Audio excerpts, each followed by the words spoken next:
Welcome back to my YouTube channel. My name is Ajit and you're watching me on English Learning Spot. तो आज मैं आप लोगों के लिए लेकर आया हूँ एक्टिव और पैसिव वॉइस का सेकंड पार्ट, जिसमें हम लोग कुछ और ट्रिकी वर्ड समझेंगे जो कि डिफिकल्ट हो जाता है जब ऑल ऑफ सडन आपको दिया जाए या आपके सामने आ जाए। तो आइए समझते हैं। If you look at the board, I have mentioned several sentences and those sentences are divided into three categories, right? Category A, category B and category C. Every section is including three sentences. This is what it happens. Let's see how the questions are. अभी जो भी blue colours में है वो सभी active voice है और जो भी ब्लैक कलर्स में है वो आपको पैसिव वॉइस है। तो ये बात समझिएगा, left hand side blue colour में active voice, right hand side black colour में पैसिव वॉइस। तो आइए फर्स्ट सेंटेंस देखते हैं। जैसे कि लिखा हुआ है, there is no time to loss. अगर आप यहां देखिएगा तो जो ये देयर है ना, ये एज अ सब्जेक्ट ट्रीट नहीं होता है, राइट? ये एज अ सब्जेक्ट ट्रीट नहीं होता है। That depends on what the verb is actually following, ठीक है? तो ऐसे सेंटेंसेस जब आते हैं तो थोड़ा प्रॉब्लम होता है। और अगर आप नोटिस कीजिएगा तो यहां लिखा हुआ टू लूज, ठीक है? नेक्स्ट सेंटेंस देखिए, we have nothing to gain. Common factors देखते हैं, ठीक है? He is a man to admire. ऐसा देख के लग रहा है कि जैसे ये इन्फिनेटिव्स है, राइट? ये इन्फिनेटिव्स है। इन्फिनेटिव्स में क्या होता है कि किसी भी वर्ब के पहले राइट टू लगता है। तो ऐसे सेंटेंसेस में जब ये पार्ट दिखता है तो इसे इन्फिनेटिव बोलते हैं। आइए इन्फिनेटिव को कैसे सॉल्व करते हैं।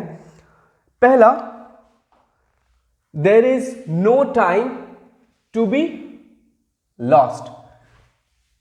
इसका मतलब आप समझिएगा कि यहां क्या हो रहा है, सिर्फ टू के जगह टू बी हो जा रहा है और वर्ब ये क्या है, वर्ब का बेस फॉर्म जो कि चेंज होके हो जा रहा है वर्ब का third form, right?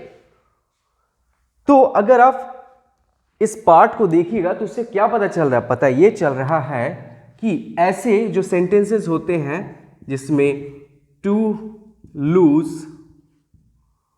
To gain, आप कह सकते हैं इन्फिनेटिव्स, ठीक है? तो इसमें क्या करते हैं, टू के बाद मैं प्लस कर रहा हूं यहां पर, टू के बाद बी लगाते हैं जो बन जाता है टू बी, और जो वर्ब का फॉर्म यूज होता है वो बेस फॉर्म से होकर कहां चला जाता है, वर्ब का थर्ड फॉर्म।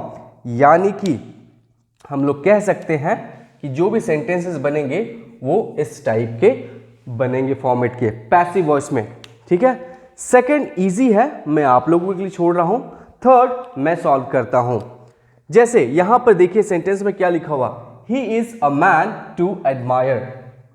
तो यहां पर हम लोग कैसे बनाएंगे, अगर फर्स्ट सेंटेंस में आप देखिए तो क्या हुआ था, देयर इज नो टाइम, तो ये एज इट इज हो जाएगा इंफिनिटिव वाले केस में, he is a man, right?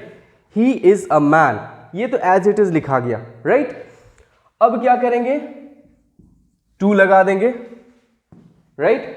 यहां पर भी देखिए टू, अब टू के साथ क्या करेंगे, बी को लगाएंगे, बी, यहां देखिए बी लगाओ, और वर्ब का क्या बोला, थर्ड फॉर्म, तो एडमायर का थर्ड फॉर्म होगा एडमायर्ड। तो कैसे बन जाएगा, ये बन जाएगा पैसिव वॉइस में, he is a man to be admired. अगर आप देखिएगा तो ये सेंटेंस और ये सेंटेंस सेम है, सिंपली ये एक्टिव वॉइस में है और ये पैसिव स्टेट में है। आइए अब हम लोग सेक्शन बी की तरफ चलते हैं। सेक्शन बी का पहला सेंटेंस क्या बोल रहा है, I am to buy a book. फिर बोल रहा है क्या, they are to sell a car. फिर नेक्स्ट है, he is to write a letter. अगर आप यहां देखिएगा तो यहां पर भी क्या आ रहा है, कॉमन फैक्टर। क्या कॉमन फैक्टर आ रहा है, एक तो आप देखिएगा to sell, to buy, to write, infinitive जैसा है, लेकिन इसमें एक और जो कॉमन फैक्टर है वो है आपको ये, ध्यान से देखिएगा, ये क्या है, ये हेल्पिंग वर्ब्स है। हेल्पिंग वर्ब के साथ भी टू का फॉर्मेशन आ रहा है, am to, are to, is to, right. तो ये इस टाइप के क्वेश्चन है। कैसे वाले? टू बी वाले। कैसे टू बी वाले होंगे? इसको कहते हैं पैसिव ऑफ टू बी। कैसे होता है ये समझते हैं। ऐसे सेंटेंस को कैसे बनाते हैं ये भी देखते हैं। आपको भी पता है एक्टिव और पैसिव वॉइस में क्या होता है। एक्टिव वॉइस का जो सब्जेक्ट है वो कहाँ चला जाता है? पैसिव वॉइस के ऑब्जेक्ट में, और जो एक्टिव वॉइस का ऑब्जेक्ट है वो पैसिव वॉइस के सब्जेक्ट में चला जाता है। तो उसी को देखते हुए यहां पर क्या हुआ? यहां पर भी वही हुआ। ये अ बुक, राइट, कहां चला गया? As a subject. किसमें? पैसिव में। फिर क्या है? आई है। एक काम करते हैं, अगर आप यहां देखिएगा तो क्या है? ये मी है। ये nothing but the subject of active voice. अब देखिए यहां पर लिखा हो एम टू बाई। अब इसको कैसे बनाया गया? क्योंकि ये बुक है तो बुक के साथ इज लगेगा, राइट। एम नहीं लगेगा, राइट। एम नहीं लगेगा तो क्या हो जाएगा? अ बुक इज। अब ध्यान दीजिएगा, टू जो एक्स्ट्रा ऐड हुआ है बी और वर्ब का ध्यान दीजिएगा तो थर्ड फॉर्म यूज हुआ है, और यहां पर वर्ब का बेस फॉर्म यूज हुआ है, राइट। तो ये I am to buy a book जो एक्टिव वॉइस में, पैसिव वॉइस में कैसे बनेगा? A book is to be bought by me. अगर आप ध्यान दीजिएगा तो ऐसे सेंटेंसेस का जो स्ट्रक्चर बनेगा वो कैसा हो सकता है? जब भी कहीं am to, are to, is to, am, are, is, ऐसा नहीं सिर्फ वही होगा, वॉज, वर भी होगा, ईटीसी बाकी भी होंगे। तो ऐसे सेंटेंसेस ईटीसी, वेट, ये टू हो गया, ईटीसी प्लस टू, ऐसे सेंटेंसेस जब रहेंगे, राइट, तो ऐसे सेंटेंसेस में जो पैसिव वॉइस बने वो कैसे बनेगा? Same, am, are, is, was, were, आप जो भी है ले लीजिए, और उसमें क्या लगाएंगे? टू के साथ बी प्लस वर्ब का थर्ड फॉर्म। तो ये कैसे बन जाएगा? ये आपको हो जाएगा इस तरीके का फॉर्म। याद रखिएगा कि अगर जो ऑब्जेक्ट है एक्टिव वॉइस का वो पैसिव वॉइस में जाएगा तो इसके बेसिस पर हेल्पिंग वर्ब बनेगा। तो ये एज इट इज लिखा हुआ है, ठीक है, बट ध्यान रखिएगा एज इट इज इसलिए लिखा हुआ क्योंकि उसी फॉर्म में, कंटिन्यूअस फॉर्म में ही यूज होता है जिस फॉर्म में वो है, राइट। अब आइए third section, no B section में ही चलते हैं, क्वेश्चन सॉल्व करते हैं। सेकंड लिखा हुआ है they are to sell a car. जो उसका ऑब्जेक्ट है वो बन जाएगा subject, a car. A car, ये जो अकार है वो बन गया अकार, पैसिव में subject. A car is to. अब देखिए ये जो है ना दे, ये बाद में आ गया तो हम यहां लिख दिए बाय देम, राइट। और ये जो देखिए यहां पर क्या बोल रहा है? सेल है। सेल का क्या होता है? बी लगाकर, जैसा कि इसमें लिखा हुआ बी लगाकर हम लोग लिख देंगे सोल्ड। तो क्या बन जाएगा? A car is to be sold by them.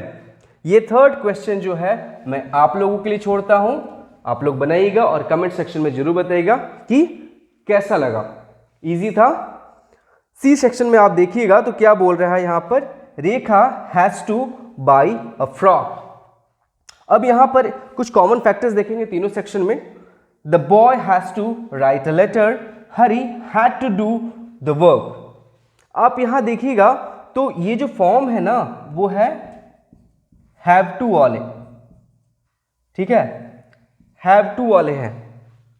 Have to, has to same ही, right. Have to, has to, had to, ये सब उसी में से आते हैं। तो ये वाले तो इसको बोलते हैं, इसको इस तरीके से बनाएंगे। देखिएगा जो फ्रॉक है, अगेन पहले आ गया एज अ सब्जेक्ट पैसिव में, रेखा लास्ट में चली गई, बाई रेखा, और यहां हैज टू बाई है तो हैज टू लगेगा, फ्रॉक के लिए भी सेम है, और यहां पर जो अलग से लग रहा है वो वर्ब का थर्ड फॉर्म और बी ऐड हो रहा है, राइट। अगर आप गौर फरमाइएगा तो बी और बॉट ये एक्स्ट्रा आया है। आइए अब सेकेंड क्वेश्चन बनाते हैं। The boy has to write letters, तो यहां पर जो ये ऑब्जेक्ट है ये सब्जेक्ट बन जाएगा, तो क्या हो जाएगा लेटर्स, राइट, लेटर्स, और यहां पर चले जाइए बाई बॉय, ये तो हम लोग जानते हैं शुरू से, कैसे, बाई द बॉय, सॉरी ये द बॉय होगा, बाई द बॉय। अब यहां पर क्या बनेगा, हैज टू राइट है तो लेटर्स है, तो लेटर्स क्या है, प्लूरल है, तो यूज होगा plural verb. Letters have to be, write का क्या होगा, वर्ब का थर्ड फॉर्म रिटन। सो क्या बन जाएगा sentence, letters have to be written by the boy.